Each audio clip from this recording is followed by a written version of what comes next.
Mom, what is Republic Day? It is celebrated on 26th January, my son. But why it is celebrated? It is the day to remember India's constitution come into force. What is constitution? According to which a state or other organization is acknowledged to be governed. Oh, is that so? Then how was your Republic Day celebration in childhood? Yes, son, we enjoyed so much in school. We done lots of program. We done national anthem, then parade.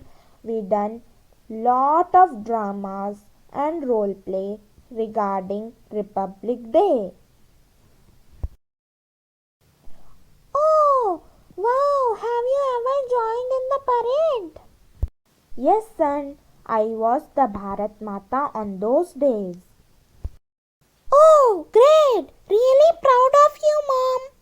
What did had you done, my child, for Republic Day? Today we enjoyed so much in school. We did lots of program. Firstly we did national anthem, then parade. Oh, wow! Have you joined the parade? No, I was in a drama of an Indian soldier. I am proud of you, my son. I wish I can see you there. Yes, after some days our teacher will provide video clips to all of us. Okay, now change your dress and come soon. Your food is ready. Okay,